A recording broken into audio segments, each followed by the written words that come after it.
पूर्णमदः पूर्णमिदं पूर्णात् पूर्णमुदच्यते पूर्णस्य पूर्णमादाय पूर्णमेवावशिष्यते।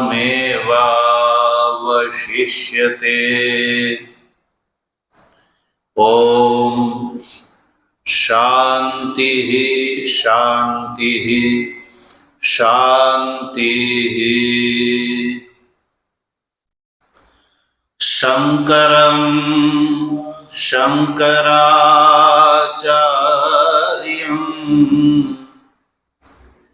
केशवं बादरायणं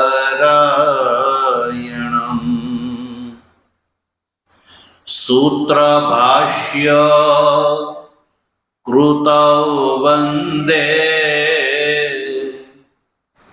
भगवन्तौ पुनः पुनः। ईश्वरो गुरुरात्मेति मूर्तिभेद विभागिने व्योमवद् व्याप्तदेहाय दक्षिणामूर्तये नमः।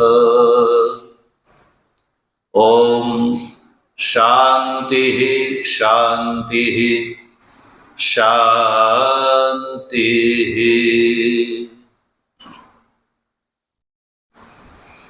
अलख निरंजन जय सच्चिदानंद माधवानंद हरे हरे।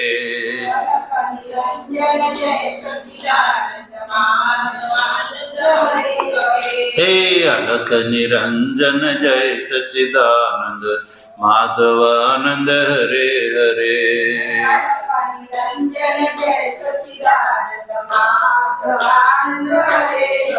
हे माधवानंद हरे हरे गुरु माधवानंद हरे हरे।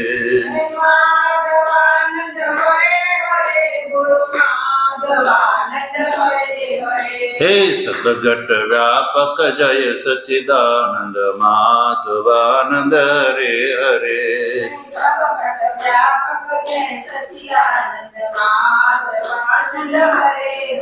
हे कटगट व्यापक जय सच्चिदानंद माधवानंद हरे हरे।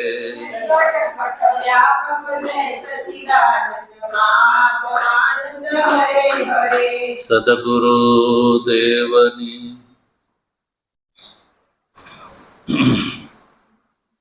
तत्व जिज्ञासु सज्जनों,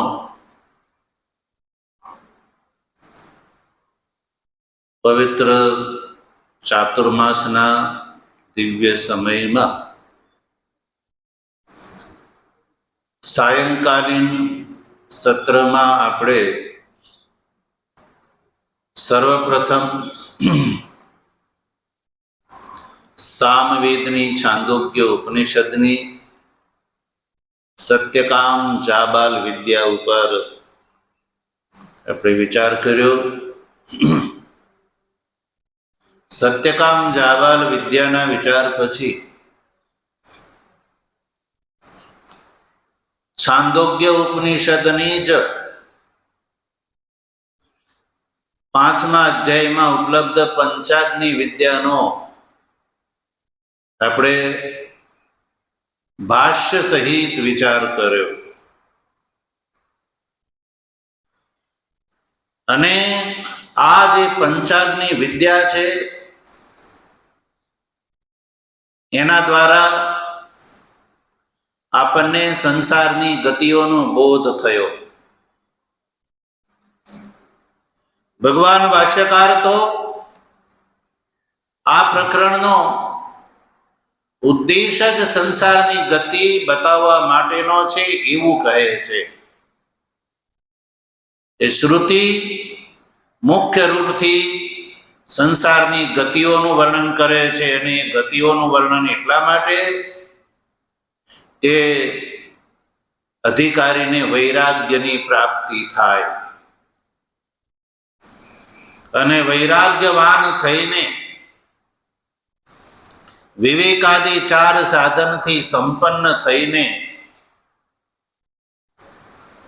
સંપૂર્ણ સંસાર વિષયની કામનાને છોડીને સંન્યાસ ગ્રહણ કરીને ગીતા, ઉપનિષદ અને બ્રહ્મસૂત્ર આ જે પ્રસ્થાનત્રયી ભાષ્યનું શ્રવણ મનન નિધિધ્યાસન કરીને બ્રહ્માનંદનો અનુભવ કરીને આ જે સંસારની ગતિઓ છે, જન્મ અને મરણ, એ જ જેનું લક્ષણ છે, એનાથી મુક્ત થઈ જાય છે. મુક્ત થવા માટેનું સાધન બ્રહ્મ જ્ઞાન છે. બ્રહ્મ જ્ઞાન ઉપનિષદોમાં વર્ણિત છે. ઉપનિષદો એ સજ્જનો વેદનો જ એક અંતિમ ભાગ છે, એટલે એને વેદાંત કહેવામાં આવે છે. વેદના અંતમાં ઉપલબ્ધ થાય છે ઉપનિષદો, એટલે પણ એને વેદાંત કહેવામાં આવે છે. અને અંત શબ્દનો અર્થ યદિ નિર્ણય કરીએ, અંતઃ એટલે નિર્ણય, તો એ અર્થમાં પણ જીવ અને બ્રહ્મની એકતા એ વેદનો નિર્ણય છે. અને વેદના નિર્ણયનું વર્ણન ઉપનિષદોમાં જોવા મળે છે. નિર્ણયથી અભિપ્રાય છે આ જીવ છે એ જીવ જીવ નહીં પણ બ્રહ્મ રૂપ છે. જીવ ભાવ છે એ આવિદ્યક છે, ઔપાધિક છે, વ્યાવહારિક છે, પણ સજ્જનો પારમાર્થિક રૂપથી આ જીવ છે એ બ્રહ્મ રૂપ છે. જીવના બ્રહ્મરૂપનું વર્ણન આ ઉપનિષદોમાં જોવા મળે છે. અને ઉપનિષદો છે, જેમ એમણે કહ્યું એમ, વેદનો અંતિમ ભાગ છે. એટલે ઉપનિષદોની અંદર સજ્જનો જીવનું બ્રહ્મ રૂપથી વર્ણન છે. અને એ વર્ણન અને એમાં બતાવેલા સાધન એ પ્રમાણે જો અધિકારી બનીને પોતાને બ્રહ્મરૂપથી અનુભવી શકે છે, અને આ સંસારના જે જન્મ મરણના ચક્કરો છે, જેનો આપણે પંચાગ્નિ વિદ્યામાં દર્શન કર્યું કે સંસારની ગતિ કેવી છે, એ ગતિઓથી છૂટવાનો ઉપાય છે સજ્જનો બ્રહ્મ જ્ઞાન. શું છે? બ્રહ્મ જ્ઞાન. અને આ આત્મ તત્વનું બ્રહ્મરૂપથી વર્ણન ઉપનિષદોમાં જોવા મળે છે. એટલે આપણે આજથી ઉપનિષદના વિચારનો પ્રારંભ કરી રહ્યા છીએ. અને ઉપનિષદો તો સજ્જનો અનેક છે. અનેક ઉપનિષદો ઉપલબ્ધ છે. જેટલી વેદોની શાખા છે એ બધી શાખામાં ઉપનિષદ જોવા મળે છે. પણ સજ્જનો આચાર્ય ભગવત્પાદ ભગવાન શંકરાચાર્યજી મુખ્ય ઉપનિષદો પર ભાષ્ય કરી અને ઉપનિષદના તાત્પર્યને ઉદ્ઘાટિત કરે છે. ઉપક્રમ ઉપસંહાર આદિ પ્રક્રિયા પ્રમાણે ઉપનિષદના અર્થનો નિર્ણય ભાષ્ય દ્વારા કરે છે. એટલે એવું કહેવાય છે કે ભગવાન શંકરાચાર્યજીએ સૌ પ્રથમ ભાષ્ય ઈશાવાસ્ય ઉપનિષદ ઉપર કર્યું હતું. એટલે ઈશાવાસ્ય ઉપનિષદ એ પ્રથમ ક્રમે ગણવામાં આવે છે. ભગવાન શંકરાચાર્યજીએ મુખ્ય રૂપથી એવું કહેવાય છે કે 10 ઉપનિષદો પર ભાષ્યની રચના કરી છે. કેટલા? 10 ઉપનિષદો ઉપર. ઈશ ઉપનિષદ એટલે કે ઈશાવાસ્ય ઉપનિષદ, ત્યારબાદ કેન ઉપનિષદ, કઠ ઉપનિષદ, પ્રશ્ન ઉપનિષદ, મુંડક ઉપનિષદ, માંડુક્ય ઉપનિષદ, તૈત્તિરીય ઉપનિષદ અને ઐતરેય ઉપનિષદ, ત્યારબાદ છાંદોગ્ય ઉપનિષદ અને બૃહદારણ્યક ઉપનિષદ. આમ આ પ્રધાન રૂપથી આ 10 ઉપનિષદ ઉપર ભગવાન ભાષ્યકારનું ભાષ્ય જોવા મળે છે. અન્ય ઉપનિષદનું જે પ્રતિપાદ્ય છે એનો આ ઉપનિષદના અર્થોદ્ઘાટનમાં અંતર્ભાવ છે. એવો નથી કે અન્ય ઉપનિષદ કંઈ બીજી વાત કરે છે, પણ ભગવાન ભાષ્યકાર એવું માને છે કે આ 10 ઉપનિષદની અંદર ઉપનિષદનું ભાષ્ય કરવાથી અન્ય ઉપનિષદો છે એના ભાષ્ય અને એના અર્થના ઉદ્ઘાટનનો પણ આની અંદર જ અંતર્ભાવ માની અને એ ઉપનિષદને આ ભાષ્ય દ્રષ્ટિથી જો જોવામાં આવે તો બધા ઉપનિષદનું એક જ તાત્પર્ય છે કે આ જીવ છે એ બ્રહ્મરૂપ છે. એટલે જ તો ભગવાન ભાષ્યકાર નું જે કથન સુપ્રસિદ્ધ છે જોવા મળે છે કે શ્લોકાર્ધેન પ્રવક્ષ્યામિ યદુક્તમ ગ્રંથ કોટિભિઃ બ્રહ્મ સત્યમ જગન મિથ્યા જીવો બ્રહ્મેવ નાપરઃ.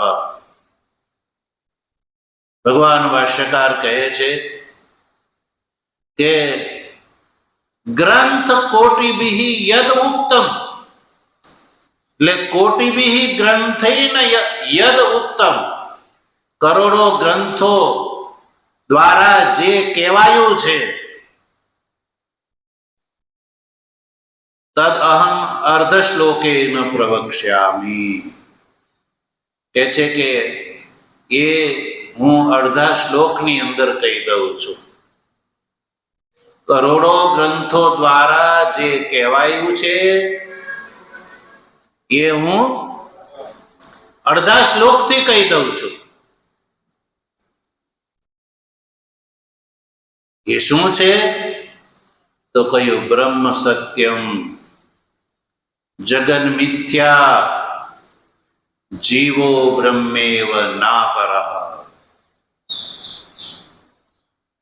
તમે કોઈ પણ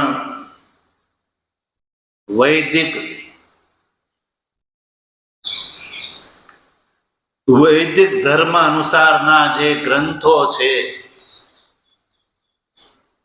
એ બધા ગ્રંથોનો જો સજ્જનો નિચોડ જોવો હોય તો એ આ અડધા શ્લોકમાં ભાષ્યકારે કહી દીધું. જેમ સમજો કે મધ કૂડો હોય, માખી ઉડી જાય પછી આપણે એની અંદર જોઈ શકીએ છીએ કે મધપુડાના છિદ્રોની અંદર મધ ભરેલું હોય છે. હવે એ એમનેમ ટપકતું નથી, છિદ્રોની અંદર જે છે એ અટકેલું હોય છે. પણ જો એ છત્તાને ઉખાડી અને એને દબાવવામાં આવે તો એની અંદર જે રહેલું જે મધ છે એ નીચે ટપકવા માંડે છે. દબાવવાથી, એનો ગોટો વાળી દેવાથી, એનો લાડવો વાળે એમ દબાવવાથી એની અંદર રહેલું જે મધ છે એ બહાર નીકળી જાય છે સજ્જનો. તો જેમ મધપુડાને દબાવવાથી એની અંદર રહેલું જે મધ છે એ તમને પ્રત્યક્ષ દેખાય છે, નીકળી જાય છે, એવી જ રીતે સજ્જનો ગીતા, ઉપનિષદો અને બ્રહ્મસૂત્ર, સજ્જનો આને પ્રસ્થાનત્રયી કહેવામાં આવે છે. શું કહેવાય છે? પ્રસ્થાનત્રયી. પ્રસ્થાનત્રયી, ત્રયી એટલે ત્રણ અને પ્રસ્થાન એટલે પગથિયા. પ્રસ્થાનત્રયીનો અર્થ થાય છે ત્રણ પગથિયા. એટલે ત્રણ પગથિયા એટલે કે આ જીવને બ્રહ્મરૂપથી અનુભવવા માટેના ત્રણ પ્રમાણ. પગથિયા એટલે પ્રમાણ. આ જીવને બ્રહ્મરૂપથી ઓળખવા માટે જે પ્રમાણ છે એ ત્રણ પ્રમાણ, એને ત્રણ પગથિયા કહેવામાં આવે છે. અને આ ત્રણ પ્રમાણ દ્વારા સજ્જનો આ જે વર્તમાન કાળમાં આપણે જે પોતાનો જીવરૂપથી જે અનુભવ થાય છે અને આ શરીર પૂરતો જ આપણને આપણા અસ્તિત્વનો અનુભવ થાય છે, એ કેવલ આ શરીર પૂરતો નહીં પણ સંપૂર્ણ સંસારની અંદર વ્યાપ્ત જે બ્રહ્મરૂપ છે એ તો એવો અનુભવ કરવા માટે આ ત્રણ પ્રમાણ માનવામાં આવે છે. એને જ સજ્જનો શ્રુતિ, સ્મૃતિ અને ન્યાય એવા નામથી પણ ઓળખવામાં આવે છે. ઉપનિષદોને શ્રુતિ ગ્રંથો કહેવામાં આવે છે, ભગવદ્ ગીતાને સ્મૃતિ ગ્રંથ કહેવામાં આવે છે અને બ્રહ્મસૂત્રને ન્યાય ગ્રંથ કહેવામાં આવે છે. ન્યાય સૂત્ર એટલે શ્રુતિ, સ્મૃતિ અને સૂત્ર. સૂત્ર કહો યા ન્યાય કહો, એ બેવું એક વાત છે. તો સજ્જનો આ જે શ્રુતિ, સ્મૃતિ અને સૂત્ર એ આ સનાતન ધર્મના ત્રણ પાયા છે. શું છે? સનાતન ધર્મના ત્રણ પાયા છે. અને જો ખાટલો બનાવવો હોય ચાર પાયા વાળો, તો પુરાણ રૂપી પાયાને જોડી દો તો શ્રુતિ, સ્મૃતિ, સૂત્ર અને પુરાણ, આમ આ ચાર પ્રસ્થાન યા ચાર પાયા છે સનાતન ધર્મના. અને આ ચાર પાયાના કારણે સજ્જનો સનાતન ધર્મ રૂપી જે ખાટલો છે એ સ્થિર રહે છે. જો ખાટલામાં સૂતા હોય અને ભૂકંપ આવે તો ગમે એટલો રિક્ટર સ્કેલનો ભૂકંપ આવે પણ ખાટલો ઊંધો વળે ખરો? ખાટલો હલે ખરો? પણ ઊંધો તો ન જ વળે. એમ આ સનાતન ધર્મ છે સજ્જનો, એ આ ચાર પાયા ઉપર ઉભેલો છે. અને સજ્જનો એટલે જ સનાતન ધર્મ જે છે એ સ્થિર છે. શું છે? સ્થિર છે. આ સંસારની અંદર સનાતન ધર્મથી ઇતર બીજા જેટલા મજહબો છે, ધર્મની પણ મત, પંથ વાળા મજહબ વગેરે જે કયો તે, એ જો તમને જોશો તો એ તમને જોવા મળશે કે એના કોઈને કોઈ પ્રવર્તક છે. એટલે એ મનુષ્યથી એ ચાલેલા છે. એનો પ્રવર્તક કોઈને કોઈ મનુષ્ય છે અને એનો કોઈને કોઈ કાળમાં એનો પ્રારંભ થયો છે. સનાતન ધર્મથી ઇતર સજ્જનો કોઈ મજહબ મત વાળા પંથ અનાદિ નથી. એકમાત્ર સનાતન ધર્મ જે છે એ જ અનાદિ છે. કેવો છે?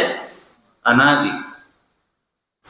સનાતન ધર્મનો કોઈ પ્રવર્તક નથી કે કોઈ મનુષ્યથી ચાલેલી આ પરંપરા નથી. આ સનાતન ધર્મ જે છે વેદ મૂલક છે. કેવો છે? વેદ મૂલક છે. એટલે આચાર્ય મનુસ્મૃતિની અંદર કહે છે વેદોખિલો ધર્મ મૂલમ. વેદ જે છે એ અખિલ ધર્મનું મૂળ છે, આધાર છે, પ્રમાણ છે. અને સજ્જનો વેદની રચના એ આપણે ત્યાં વેદના અસ્તિત્વના સ્વરૂપના વિશે બે વિચારધારાઓ ચાલી છે, જેને પૂર્વ મીમાંસક અને ઉત્તર મીમાંસક એવી બે વિચારધારા કહેવામાં આવે છે. એમાં જે પૂર્વ મીમાંસક છે એ વેદને અપૌરુષેય માને છે. શું માને છે? અપૌરુષેય. એટલે વેદની રચના કોઈ પુરુષ કર્તૃક નથી. સજ્જનો જેમ રઘુવંશાદી કાવ્યો છે, રઘુવંશાદી કાવ્યોની રચના જેમ કાલિદાસાદી મહાકવિઓએ કરી છે, એટલે રઘુવંશાદીના કોઈને કોઈ કરતા જે છે એ મનુષ્ય કહેવાય છે. એવી રીતે સજ્જનો આ જે વેદ છે એ કોઈ મનુષ્ય બુદ્ધિ પરિકલ્પિત નથી. એ મીમાંસકના કયા પ્રમાણે તો એ પરંપરાથી અનાદિ છે, શ્રવણ પરંપરાથી ચાલ્યા આવે છે. એનો પ્રારંભ ક્યારે થયો એ કોઈ કહી શકતું નથી. અને એની અંદર પુરુષ કર્તૃકત્વનો પ્રવેશ કોઈ પણ પ્રકારથી નથી. કોઈની અંદર 4 પ્રકારથી પુરુષ કર્તૃકત્વ સંબંધ સ્થાપિત થાય છે, પણ વેદની અંદર આ ચારેયમાંથી એકેય પ્રકારનો સંબંધ લાગુ પડતો નથી સજ્જનો. એટલે વેદને આપણે ત્યાં મીમાંસકો અપૌરુષેય માને છે, જ્યારે આચાર્ય બાદરાયણજીની પરંપરા પ્રમાણે વેદ પૌરુષેય છે. અને પૌરુષેય એટલે પાછો કોઈ જીવ દ્વારા કર્તૃક નહીં, મનુષ્ય દ્વારા કર્તૃક નહીં, ઈશ્વર કર્તૃક છે. ઈશ્વરની વાણી છે. ઈશ્વર પણ એમાં અન્યથા કરતા કરવામાં અસમર્થ છે. ઈશ્વરથી આ શ્વાસની જેમ ઉત્પન્ન થાય છે. કેવી રીતે? શ્વાસની જેમ. જેમ આપણે શ્વાસ લઈએ છીએ અને પછી એને બહાર કાઢીએ, જ્યારે ગ્રહણ કરીએ ત્યારે સજ્જનો એને શ્વાસ કહેવામાં આવે છે અને અપાન કહેવામાં આવે છે. શું કહેવાય? ગ્રહણ કરીએ ત્યારે શ્વાસ અથવા અપાન, અને જ્યારે બહાર કાઢીએ ત્યારે એને ઉચ્છ્વાસ કહેવામાં આવે અથવા પ્રાણ કહેવામાં આવે. પ્રાણ અપાન યા શ્વાસ ઉચ્છ્વાસ. તો આપણા નાસિકા રંધ્રથી જે વાયુનું નિર્ગમન થાય છે, તો એ વાયુ આપણે ઉત્પન્ન કર્યો એવું કહી શકાશે? કે વાયુ મારાથી ઉત્પન્ન થયો, એની રચના મેં કરી એવું કહી શકાશે? નહીં. છતાં વાયુનું નિર્ગમન આપણા નાસિકા રંધ્રમાંથી થાય છે સજ્જનો. એ જ રીતે વેદોની રચના જે છે એ એવું નથી કે ઈશ્વરથી ઉત્પન્ન થયો છે એટલે પણ શ્વાસની જેમ ઉત્પન્ન થાય છે. રચયિતાનો અભિપ્રાય છે પરંપરાથી શ્વાસની જેમ ઉત્પન્ન થાય છે. એટલે એટલા અર્થમાં એ પૌરુષેય છે. બાકી તો પરંપરાથી પૂર્વ મીમાંસક અને ઉત્તર મીમાંસક આ રીતે વેદ છે એ કોઈ પુરુષ કર્તૃક નથી, એ બેમાં તો એ સંમત જ છે. એટલે વેદને સજ્જનો આપણે ત્યાં અનાદિ અને પરમ પ્રમાણ માનવામાં આવે છે. શું માનવામાં આવે છે? પરમ પ્રમાણ. જો વેદની વ્યાખ્યા યા વેદના સ્વરૂપને બતાવતા આચાર્યો કહે છે કે વેદ કોને કહેવામાં આવે છે, વેદનું પ્રામાણ્ય શું છે, તો કહ્યું કે ઈષ્ટની પ્રાપ્તિ અને અનિષ્ટના પરિહારનો જે અલૌકિક ઉપાય બતાવે એને વેદ કહેવામાં આવે છે. યાદ રાખો, ઈષ્ટની પ્રાપ્તિ અને અનિષ્ટના પરિહારનો અલૌકિક ઉપાય જે બતાવે એને વેદ કહેવામાં આવે છે. યાદ રહેશે, ઈષ્ટની પ્રાપ્તિ અને બીજું અનિષ્ટનો પરિહાર. જો પ્રત્યેક જીવના આ બે લક્ષ્ય હોય છે, પ્રત્યેક જીવના આ બે લક્ષ્ય હોય છે. કયા કયા સજ્જનો? ઈષ્ટની પ્રાપ્તિ અને અનિષ્ટનો પરિહાર. બધાની અભિપ્રેત છે, જીવ માત્રને અભિપ્રેત છે. જે ઈષ્ટ છે, ઈષ્ટ એટલે મારા માટે જે લાભદાયી છે, સુખદાયી છે, એને ઈષ્ટ કહેવામાં આવે છે. તો એ કોને નથી જોતો આ સંસારમાં?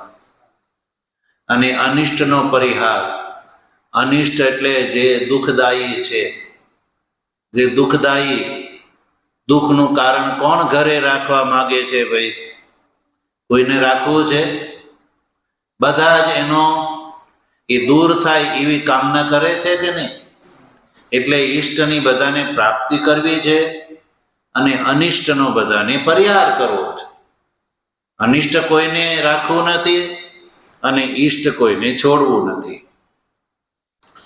તો ભાઈ આ ભાવના બે પ્રકારથી પૂરી થાય છે સજ્જનો. એક લૌકિક ઉપાયથી અને એક અલૌકિક ઉપાયથી. ઈષ્ટની પ્રાપ્તિ અને અનિષ્ટના પરિહાર રૂપી આ જે ભાવના છે, એ ભાવના પૂરી કરવા માટે આપણે ત્યાં બે પ્રકાર છે, એક લૌકિક રીતે અને એક અલૌકિક રીતે. તો લૌકિક રીતે એટલે લોકમાં જે ઉપાય કરીએ એને લૌકિક ઉપાય કહેવામાં આવે છે, કે જેમાં શાસ્ત્ર પ્રમાણની કોઈ આવશ્યકતા નથી, એવા ઉપાયને લૌકિક ઉપાય કહેવામાં આવે છે. લૌકિક એટલે લોકમાં, લોક સંબંધી ઉપાયને લૌકિક કહેવામાં આવે છે.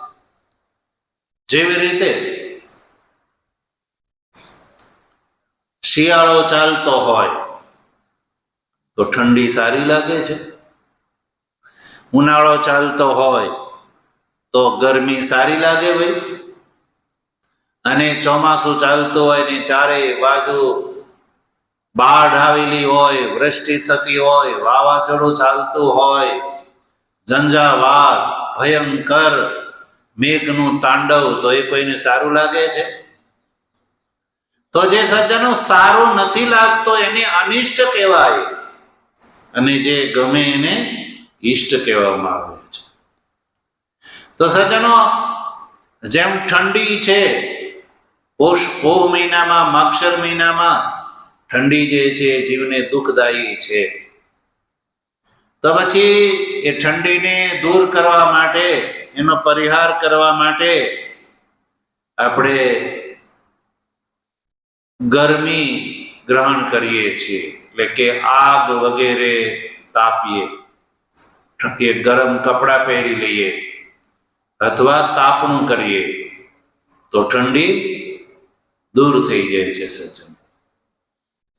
એવી રીતે ઉનાળામાં ગરમી લાગે છે, તો ગરમી લાગે એ વખતે ગરમી જે છે એ આપણા માટે અનિષ્ટકારી છે. તો એ અનિષ્ટને પરિહાર માટે શું કરીએ છીએ આપણે? એ વખતે પંખો ચલાવીએ યા એર કન્ડિશન ચલાવીએ, વાતાનુકૂળ સંયંત્ર બેસાડીએ રૂમમાં, વગેરે ઉપાયો કરીએ છીએ કે નહીં? તો એ ઉપાયો છે એ કરીએ છીએ, એનાથી અનિષ્ટનો પરિહાર થાય છે સજ્જનો, એ લૌકિક કોટીથી. શરીરની અંદર કોઈ વ્યાધિ વગેરે આવી જાય તો ઔષધ ગ્રહણ કરીએ, મંત્ર અને ઔષધથી સજ્જનો એને આપણે દૂર કરીએ છીએ, એનું નિવારણ કરીએ છીએ. પણ આપણે એ જાણીએ છીએ કે આ જે લૌકિક ઉપાય જે છે એ એકાંતિક અને આત્યંતિક નથી. એકાંતિક નથી અને આત્યંતિક નથી. એકાંતિક એટલે એ ઉપાય કરીએ અને લાભ થાય જ એવી કોઈ ગેરંટી ન હોય, એને કહેવામાં આવે એકાંતિકત્વનો અભાવ. અને માનો કોઈ લાભ થયો અને પછી ફરીવાર એ દુઃખ ઊભું ન થાય એવી કોઈ ગેરંટી ખરી? એટલે એ આત્યંતિક પણ ઉપાય નથી. એટલે લૌકિક કોટીનો જે ઉપાય છે સજ્જનો, એ એકાંતિક નથી અને આત્યંતિક નથી. અને આપણે બધાને ઉપાય કેવો કરવો છે? એકાંતિક, લાભ થાય જ, અને આત્યંતિક એટલે ફરીવાર પાછો એ દુઃખ ઊભું ન થાય, આવી બધાની કામના હોય છે. એટલે આખા સંસારના જીવો, સંસારના લોકો મનુષ્યના કષ્ટને, અસુવિધાને, દુઃખને દૂર કરવા માટે લૌકિક ઉપાયો નવા નવા હોતા જ જાય છે, નવા નવા જે છે આવિષ્કારો થતા જાય છે. પણ આપણા આચાર્યો મહાપુરુષોને આ વાતની પહેલેથી ખબર છે, એ નિશ્ચય કરીને બેઠેલા છે કે લૌકિક ઉપાયથી મનુષ્યના કષ્ટને કાયમી ધોરણે દૂર કરી શકાય એમ નથી સજ્જન. એટલે જ તો જોવો ને,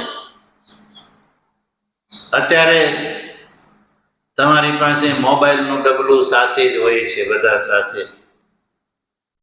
આંગળીના ટેરવા ઉપર દુનિયામાં ગમે ત્યાં વાત થઈ શકે, ચહેરો જોઈને વાત થઈ શકે, કોઈ પણ દુનિયાનું દ્રશ્ય જોઈ શકાય, આવી હાથવગી સુવિધા હોવા છતાં પણ મનુષ્ય જે છે એ કષ્ટથી, એનું કષ્ટ દૂર થયું એવું કહી શકાશે? સર્વથા મનુષ્ય કષ્ટથી દૂર થઈ ગયા, કષ્ટનું નિવારણ થયું કહી શકાશે? જેટલી સુવિધા વધારવામાં આવે સજ્જનો, એટલી જ સાથે સાથે દુવિધા બરાબર ઊભી થતી જાય છે.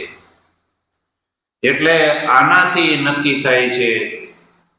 અને આનાથી વધારે પણ સજ્જનો કોઈને ગમે એટલો સૂક્ષ્મ વિચાર કરવો હોય તો ભલે ને કરી લે, પણ લૌકિક ઉપાય એ ક્યારેય એકાંતિક અને આત્યંતિક ઉપાય નથી. એટલે મનુષ્યના જીવનની ક્યારેય પરમ સુખી લૌકિક ઉપાયથી કરી શકાય એમ છે નહીં. એટલે આપણા આચાર્યો મહાપુરુષોએ વેદને પરમ પ્રમાણ માનીને અલૌકિક ઉપાયને મહત્વ આપ્યું છે. કેવા ઉપાયને? અલૌકિક ઉપાય, એટલે કે આ વેદ દ્વારા પ્રતિપાદિત ઉપાય, એને મહત્વ આપવામાં આવ્યું છે. એટલે વર્તમાન કાળમાં જેને આપણા આ વૈદિક સિદ્ધાંતને, આદર્શને, વારસાને, ઋષિઓના અને મહાપુરુષોના વિચારને જે લોકોને નથી સમજાયા, સમજવાનો મોકો નથી મળ્યો, તો એવા લોકો આજે પોતે એવી ગ્લાનિથી ભરેલા જોવા મળતા હોય છે કે જેઓ વૈદેશિકો કેવા કેવા આવિષ્કારો કરે છે અને મનુષ્યના જીવનને કેટલું સુવિધાયુક્ત બનાવી દેવામાં આવ્યું છે. આપણે ત્યાં તો એવા કોઈ આવિષ્કારો કરવામાં આવ્યા નથી. એટલે આવા જીવો પોતે હીન ભાવનાથી ગ્રસ્ત થાય છે અને પોતાના આ દૂષિત વિચારથી બીજાને હીન ભાવનાથી ગ્રસ્ત કરતા જોવા મળે છે. કારણ કે એનું ભણતર, એનું શિક્ષણ જે છે એ વૈદિક શિક્ષણ નથી, આધુનિક શિક્ષણ છે. અને આધુનિક શિક્ષણની અંદર આપણે જોઈએ છીએ કે વેદના શિક્ષણનો એક છાંટો પણ હોતો નથી. એ આપણા માટે મહા વિડંબનાની વાત છે, એ અધોગતિની વાત છે કે આપણે આપણા શિક્ષણને ભૂલી ગયા છીએ, આપણે આપણા વારસાને ભૂલી ગયા છીએ, આપણી પરંપરાને, આપણા સિદ્ધાંતને આપણે ભૂલી અને વૈદેશિકોના સિદ્ધાંતને ને પરંપરાને સુખદાયી માનતા થઈ ગયા. અંગ્રેજી ઉચ્છિષ્ટ ભોજી જીવો જે આજે પણ એમ કે અમે અંગ્રેજી બોલીએ તો અમને પ્રાઉડ ફીલ થાય છે એવું બોલે. મહામૂર્ખાધિપતિ કહેવાય કે પોતાની જનેતાને બહાર કાઢી અને બીજાની ગોરી જનેતાને ઘરમાં લાવે, એના જેવી એ વાત કહેવાય. હવે સજ્જનો, આપણે ત્યાં જનની જે છે, જનની અને જન્મભૂમિ સ્વર્ગાદપી કરીએ છે એવું કહેવામાં આવે છે. તો જેમ કોઈ જનનીને છોડે, જનનીને બદલાવી શકાય? બોલો જી. કોઈ કહે નહીં મારે જનનીને બદલાવવી છે, આ જનની મને ગમતી નથી, મારી આ જનેતા છે એ રૂપાળી નથી અને બીજાની જનની છે રૂપાળી છે, તો બદલાવી શકાશે? સજ્જનો, એ જેમ સંભવ નથી. અને જે આ પ્રયત્ન કરે છે સજ્જનો, એને આપણી ભાષામાં હૈયા ફૂટેલા કહેવામાં આવે, ગૌરવહીન કહેવામાં આવે કે પોતાની ભાષા, પોતાનો ધર્મ, પોતાના વારસાનો જેને બોધ નથી, એવા તથાકથિત જેને પોતે બુદ્ધિજીવી કહે છે, એ વૈદિક દ્રષ્ટિથી મહામૂર્ખ છે અને અનપઢ છે. એવા જેવો અનપઢ જે એમ કે અંગ્રેજી બોલીએ ત્યારે અમને પ્રાઉડ ફીલ થાય છે. અરે મૂર્ખ, તો સંસ્કૃત ભાષા બોલ, તો બોલવાથી સ્વાસ્થ્ય સારું થઈ જાય છે. આવા લાભો છે. અને અંગ્રેજી બોલવામાં ક્યાંય આવો બીજો લાભ થયો એવું જાણ્યું? બોલો. સંસ્કૃત ભાષાનું ઉચ્ચારણ કરવાથી, હજી 2-4-5 દિવસ પહેલા જ મેં એક મીડિયા ઉપર જોયું હતું કે સંસ્કૃતના શ્લોકોનું સજ્જનો ઉચ્ચારણ કરવાથી મગજની અંદર તરંગો નવા ઊભા થાય છે, જે ખુશનુમાં તરંગો ઊભા થાય છે, મગજની સ્થિતિ બદલાતી જાય છે એવું કહેવામાં આવે છે. કારણ કે સંસ્કૃત ભાષા છે ને એ દેવ ભાષા છે. કેવી છે? દેવતાઓની ભાષા છે. કેવલ મનુષ્યોની જ નહીં પણ દેવતાઓની ભાષા છે. સજ્જનો, દેવતાઓ પરસ્પર મળતા હશે ત્યારે એ વાર્તાલાપ કરતા હશે તો એ કઈ ભાષામાં કરતા હશે? સંસ્કૃત ભાષામાં. કઈ ભાષામાં? સંસ્કૃત ભાષામાં કરે છે. એટલે આપણે ત્યાં કહેવામાં આવ્યું, ભાષા તો મધુરા મુખ્યા દિવ્યા ગિરવાણ ભારતી. આપણે ત્યાં સંસ્કૃત ભાષાના આવા અનેકો ભિન્ન ભિન્ન નામો છે.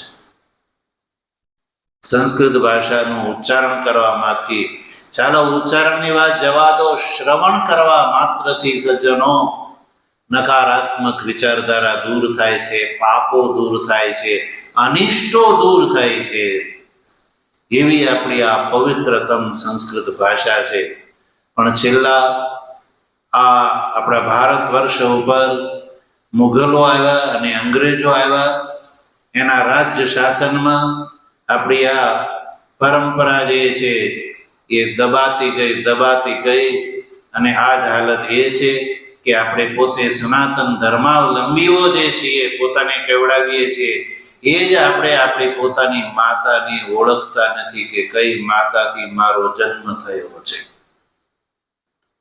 આપણે ત્યાં એવું કહેવામાં આવે છે કે સંસારની સઘળી ભાષા જે છે એમાં સર્વાધિક પ્રાચીનતમ ભાષા છે સજ્જનો, એ સંસ્કૃત ભાષા છે. અને આ ભાષામાં સજ્જનો વેદ છે. એટલે જેટલા વેદ પ્રાચીન છે એટલી ભાષા પણ પ્રાચીન છે. એટલે વેદ જે છે સજ્જનો એ અલૌકિક પરિહાર માટેનો ઉપાય છે. તો જેમ આપણે ચર્ચા કરી કે ઈષ્ટની પ્રાપ્તિ અને અનિષ્ટના પરિહારનો જે લૌકિક ઉપાય આપણે જે કરીએ છીએ એ ઉપાય કાયમી ધોરણે નથી. અને જે લોકો એ પ્રયત્ન કરે છે ક્યારેય સફળ પણ થવાના નથી. કદાચ અહીંથી સ્વર્ગમાં જવાની સીડી પણ બનાવી લે એટલો મનુષ્ય ડેવલપ કરી લે, કહે છે કે અમે વિકાસ કરી દે, અહીંથી સીડી બનાવે, છતાંય પણ મનુષ્યના જે કષ્ટને કાયમી ધોરણે દૂર કરવા માટેનો ઉપાય જે છે સજ્જનો એ વૈદિક ઉપાય છે, અલૌકિક ઉપાય છે. અને આ અલૌકિક ઉપાયને જે બતાવે એને વેદ કહેવામાં આવે છે સજ્જનો. એટલે આવી સજ્જનો આપણા આ વેદની સજ્જનો મહિમા છે. અને મેં જેમ પહેલા કહ્યું એમ વેદની અંદર બે તત્વનું પ્રતિપાદન જોવા મળે છે સજ્જનો. એક ધર્મનું અને એક બ્રહ્મનું. સંપૂર્ણ વેદની અંદર આ બે જ તત્વોનું પ્રતિપાદન, એમાંય પ્રધાન તો બ્રહ્મનું. જેમાં મને કહ્યું કે મધુમક્ખીના છત્તાને નીચોવવામાં આવે અને એમાંથી મધ નીકળી પડે છે, એવી રીતે વેદને નીચોવવામાં આવે તો બ્રહ્મ સત્યમ જગત મિથ્યા અને આ જીવ બ્રહ્મરૂપ છે એ વાત અલગ તરી આવે છે. એટલે સંપૂર્ણ વેદની અંદર આ જ તત્વનું પ્રતિપાદન છે. ધર્મનું પ્રતિપાદન સાધન રૂપથી અને બ્રહ્મનું પ્રતિપાદન સાધ્ય રૂપથી જોવા મળે છે. વેદના બે કાંડ પ્રસિદ્ધ છે, કર્મકાંડ અને જ્ઞાન કાંડ. આ બે કાંડ જોવા મળે છે. ક્યાંક તમને 3 કાંડ જોવા મળે. ત્રીજો ઉપાસના કાંડ, તો ઉપાસના કાંડને કર્મકાંડમાં જ એનો અંતર્ભાવ માનીને બે જ કાંડ પ્રસિદ્ધ છે, કર્મકાંડ અને જ્ઞાનકાંડ. તો કર્મકાંડ સજ્જનો સાધન છે. સંસારનો લાભ મેળવવો હોય તો કર્મકાંડ દ્વારા મેળવી શકાય છે. બ્રહ્મનો લાભ મેળવવો હોય તો પણ કર્મકાંડ એમાં બહિરંગ સાધન છે. એટલે સજ્જનો જે વેદોક્ત કર્મકાંડનું અનુષ્ઠાન જેણે કરી લીધું છે અને બ્રહ્મનો લાભ મેળવવા માટે જેટલા અર્થમાં કર્મ અને ઉપાસનાની આવશ્યકતા છે, એટલે કે ચિત્તગત મળ અને વિક્ષેપ નામના દોષની નિવૃત્તિ કરવા માટે કર્મ અને ઉપાસના જેણે કરી લીધી અને કર્મ અને ઉપાસના બ્રહ્મ જ્ઞાનને લક્ષ્ય બનાવીને જેણે કર્મ અને ઉપાસનાનું અનુષ્ઠાન કરી અને ચિત્તગત મળ અને વિક્ષેપ નામના બે દોષને જેણે દૂર કરી લીધા છે સજ્જનો, તો એ ચિત્ત શુદ્ધ જે મનુષ્ય છે એને બ્રહ્મ જ્ઞાનનો અધિકારી માનવામાં આવે છે.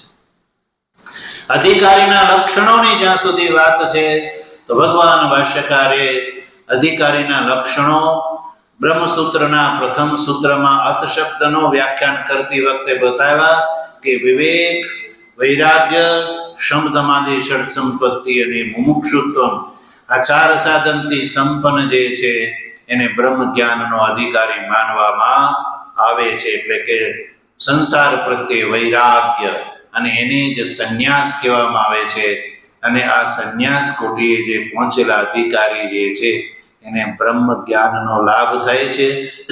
અને એવા અધિકારીને માટે સજ્જનો આ ઉપનિષદનો વિચાર છે. કોના માટે? સાધન સંપન્ન, 4 સાધનથી સંપન્ન જે અધિકારી જે છે એના માટે આ ઉપનિષદનો વિચાર એના માટે છે. એટલે આપણે ઉપનિષદના વિચારમાં સર્વપ્રથમ જેમ પ્રથમ કહ્યું એમ ભગવાન ભાષ્યકાર દ્વારા કૃત જેટલા ઉપનિષદો છે એમાં ઈશાવાસ્ય ઉપનિષદને પ્રથમ કહેવામાં આવે છે અને એનું અધ્યયન સર્વપ્રથમ કરવામાં આવે છે. અને આ જે ઉપનિષદ છે એ વેદના મંત્ર ભાગની ઉપનિષદ માનવામાં આવે છે. વેદોના બે ભાગ મંત્ર અને બ્રાહ્મણ, આવા બે ભાગ માનવામાં આવે છે. મંત્ર એટલે જેને સંહિતા ભાગ કહેવામાં આવે. શું કહેવાય? સંહિતા. અને એનું જેમાં વ્યાખ્યાન છે એને બ્રાહ્મણ ભાગ કહેવામાં આવે છે. એટલે ઉપનિષદો એ મંત્ર ભાગમાં જોવા મળે છે અને બ્રાહ્મણ ભાગમાં પણ જોવા મળે છે. ભગવાન ભાષ્યકાર મંત્ર અને બ્રાહ્મણ બંનેમાં ઉપલબ્ધ ઉપનિષદોને પરમ પ્રમાણ માને છે. એટલે યજુર્વેદ, શુક્લ યજુર્વેદ સંહિતા એના 40 અધ્યાય છે. કેટલા? 40 અધ્યાય છે. આ ઈશાવાસ્ય ઉપનિષદ છે સજ્જનો, એને 40મો અધ્યાય કહેવામાં આવે છે.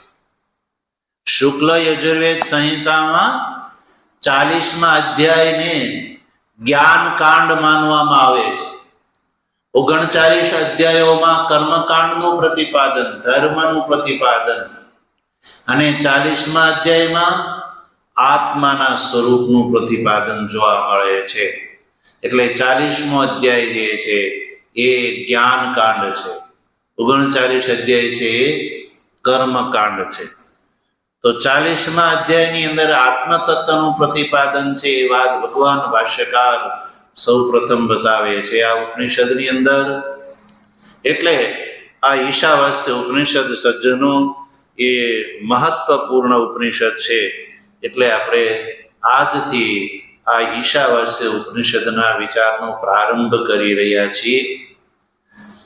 બીજી વાત, ઉપનિષદના પ્રારંભમાં આપણને મંગલાચરણ જોવા મળે છે. મંગલાચરણ જે છે એ વિઘ્ન વિઘાત માટેનું ઉચ્ચારણ કરવાની આપણે ત્યાં પરંપરા અનાદિકાળથી ચાલી આવે છે. એટલે સ્વાધ્યાય પાઠ કરતા પહેલા સૌપ્રથમ મંગલ પાઠ કરવાની પરંપરા છે અને મંગલાચરણ બધા ઉપનિષદોના જુદા જુદા જોવા મળે છે. શુક્લ યજુર્વેદ સંહિતાનું મંગલાચરણ છે ઓમ પૂર્ણમદ ઇત્યાદિ. તો સર્વપ્રથમ આ ઉપનિષદના વિચારના પ્રારંભમાં આપણે સર્વપ્રથમ મંગલાચરણનો વિચાર આપણે કરીશું. આ મંગલાચરણની અંદર જીવ અને બ્રહ્મની એકતાનું પ્રતિપાદન સૂત્ર રૂપથી જોવા મળે છે. તો આજે આપણે આ ભૂમિકાનો વિચાર કર્યો. આવતીકાલે આપણે આ ઈશાવાસ્ય ઉપનિષદની અંદર પ્રવેશ કરતાની સાથે સર્વપ્રથમ આ ઉપનિષદના પાઠનો પ્રારંભ કરતી વખતે જે બોલવામાં આવતું જે મંગલાચરણ છે એ મંગલાચરણના અર્થને સમજી અને પછી આગળ ઉપનિષદની અંદર પ્રવેશ કરીશું.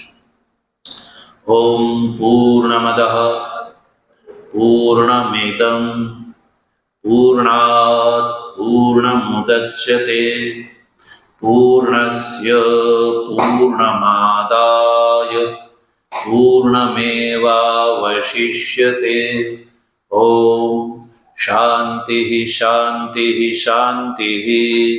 શંકરં શંકરાચાર્યં કેશવં બાદરાયણં સૂત્રભાષ્યકૃતૌ વંદે ભગવन्तૌ પુનઃ પુનઃ. ઈશ્વરો ગુરુરાત્મેતિ મૂર્તિભેદ વિભાગિને વ્યોમવદ્વ્યાપ્તદેહાય દક્ષિણામૂર્તયે નમઃ. ઓમ શાંતિ.